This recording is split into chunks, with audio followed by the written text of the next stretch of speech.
नमस्कार दोस्तों, राजनीति की बातें किताबों की कहानी में आपका एक बार फिर से स्वागत है। मैं हूं आपका दोस्त धर्मेंद्र कंवारी।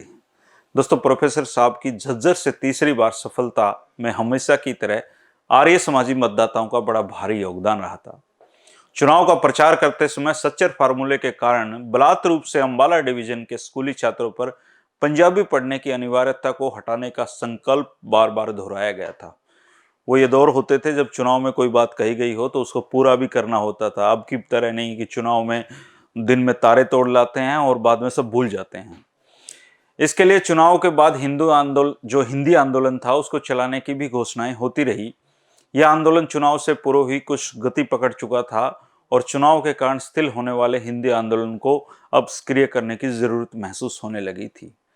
चुनाव में जीत के बाद आचार्य भगवान देव और जगदेव सिंह सिद्धांती ने प्रोफेसर साहब से कहा कि वो अपने वचन के अनुसार हिंदी आंदोलन चलाएं और इस पर विचार करें। यदि ऐसा नहीं किया गया तो लोगों का विश्वास हम पर उठ जाएगा।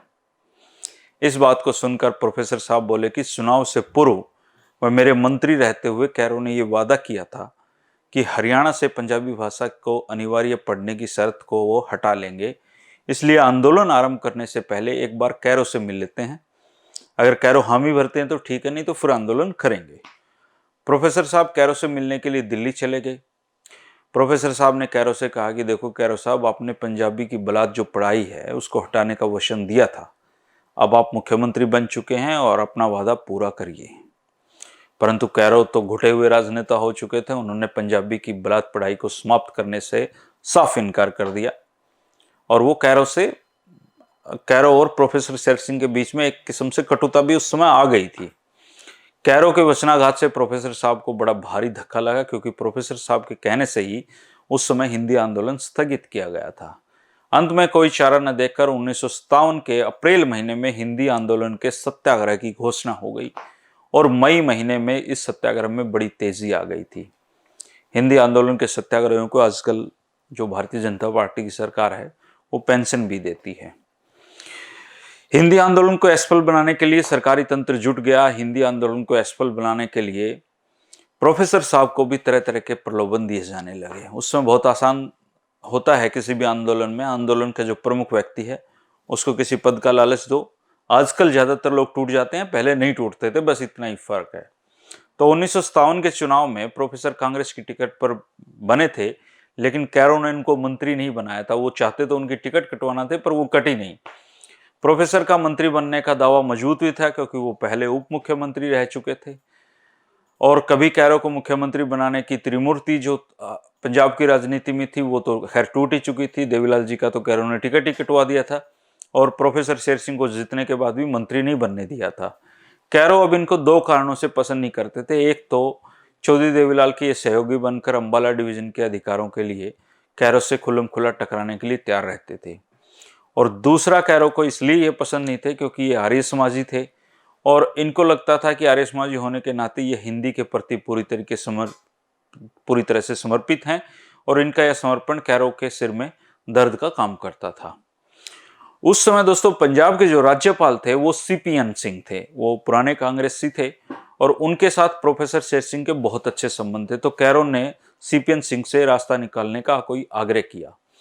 हिंदी आंदोलन के दिनों में राज्यपाल महोदय ने प्रोफेसर साहब को अपने घर बुलाया और कहा कि मैं चाहता हूं कि आप कुरुक्षेत्र विश्वविद्यालय के वीसी का कार्यभार संभाल लें।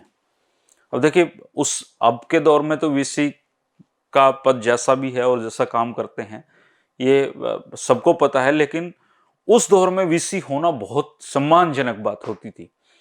प्रोफेसर साहब ने इस प्रस्ताव पर उनका धन्यवाद करते हुए अपने सौम्यशाली में कहा कि माननीय राज्यपाल महोदय, इस समय तो मैं हिंदी आंदोलन में सक्रिय रूप से भाग ले रहा हूं और ऐसी स्थिति में किसी भी प्रकार के पद को अगर मैंने स्वीकार कर लिया तो यह बिल्कुल उचित नहीं रहेगा।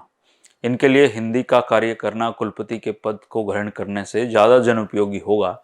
लालच में पड़कर मैं अपना राजनीतिक और सामाजिक आत्महत्या का दोष खुद पर नहीं लेना चाहता हूं। ये जवाब उन्होंने राज्यपाल को दिया। कैरो ने देखा कि ये तीर तो खाली चला गया है, वो वीसी बनने के लिए तैयार नहीं है, तो उन्होंने महात्मा खुशाल चंद के पुत्र यश को के प्रभाव को अपना इस्तेमाल करना शुरू किया। प्रोफेसर शेर सिंह जो ससुर थे पंडित बुद्धदेव विद्यालंकार और महात्मा खुशाल चंद के घनिष्ठ संबंध होते थे। प्रोफेसर साहब के अंतर्जातीय विवाह में यश जो मिलाप समाचार पत्र निकालते थे सपरिवार भाग लेने के लिए आए थे। गुरमुखाफर सिंह मुसाफिर के माध्यम से कैरो ने यश द्वारा प्रोफेसर साहब को पंजाब कांग्रेस पार्टी के अध्यक्ष पद को देने का प्रस्ताव पहुंचाया। कांग्रेस के अध्यक्ष का पद भी उस समय सम्मानित बात थी। प्रोफेसर साहब ने यश को कहा कि आर्य समाजी होने के नाते तो आपको चाहिए कि आप आंदोलन चलाने में हमारी सहायता करें, परंतु आप कैरो का ये प्रलोभन लेकर मुझे मत पथभ्रष्ट करने आए हो। तो उन्होंने यश को भी खाली हाथ लौटा दिया। उधर हिंदी आंदोलन में तेजी आ गई और इसका स्वरूप अखिल भारतीय हो गया। इसमें जनसंघ, हिंदू महासभा और कांग्रेसी कार्यकर्ताओं और नेताओं ने राजनीतिक सीमाओं को लांघकर भाग लेना आरंभ कर लिया। उस समय हिंदी आंदोलन की हवा पूरे देश में फैलती चली गई, जहां जहां पर भी हिंदी भाषी लोग रहते थे।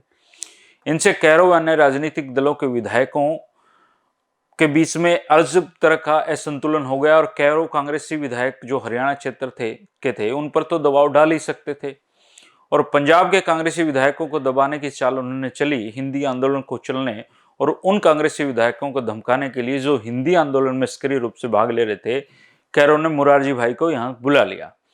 मुरारजी भाई जो थे पंजाब के कांग्रेसी विधायकों की बैठक उन्होंने बुला ली और बैठक में कहा कि आप लोगों को कैरो के हाथ मजबूत करने चाहिए और इस भाषा के झगड़े में जो विधायक भाग ले रहे हैं वो बिल्कुल ठीक नहीं है और उनके लिए कांग्रेस में कोई स्थान नहीं है।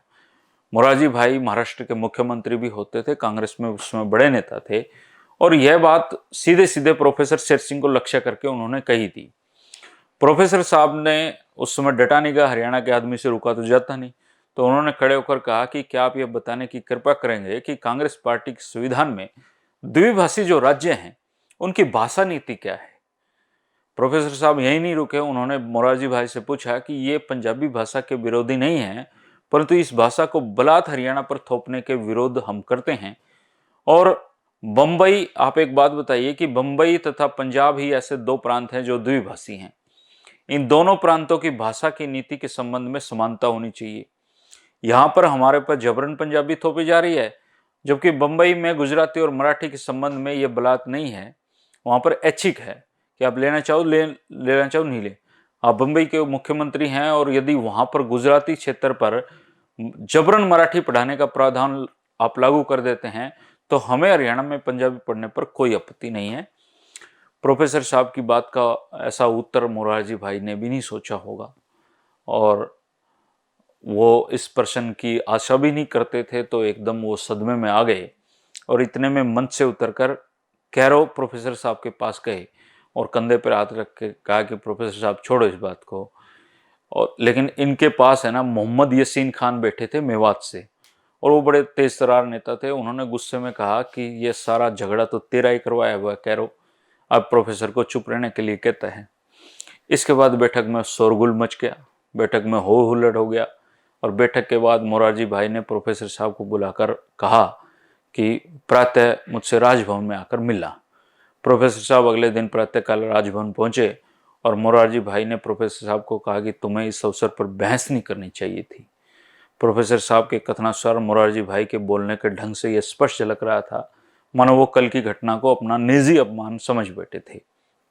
मोरारजी भाई के कथन का प्रोफेसर साहब पर कोई फर्क नहीं पड़ा और वह हिंदी आंदोलन संबंधी जो गतिविधियां थी वो यूं की यूं जारी रही।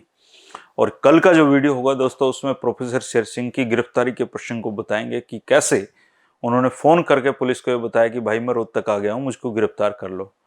ये बहुत ही अलग सा ही है दोस्तों कि उस समय कैरो ने उनके वारंट जारी किए और फिर जो हरियाणा में जो राजनीतिक गतिविधियां बनी वो फिर एक हरियाणा के राजनीतिक इतिहास में एक चैप्टर के रूप में काम करती रही और कल उसका हम विस्तार से जिक्र करेंगे दोस्तों। तो हरियाणा की राजनीति की बातों को जानने के लिए 3 बजे जुड़े रहिए दोस्तों, लगातार हम इस पर बात करेंगे और बहुत सारी चीज़ें ऐसी हैं जो अभी सामने आना बाकी हैं, धीरे धीरे आती रहेंगी। कोई आपका सुझाव हो तो कमेंट जरूर किया करें, वीडियो पसंद आए तो लाइक करा करें और शाबाशी दे दिया करें कमेंट करके। बस इतनी आपसे चाहना है, इसी प्रेम की आशा है कल फिर मिलेंगे 3 बजे। शुक्रिया, नमस्कार। I love Indus because I like Indus. I adore Indus. I admire Indus. I admire my school. I like Indus. Indus is different. आपके बच्चे के सर्वांगीण विकास के लिए सर्वश्रेष्ठ शिक्षा का सर्वोत्तम संस्थान इंडस पब्लिक स्कूल।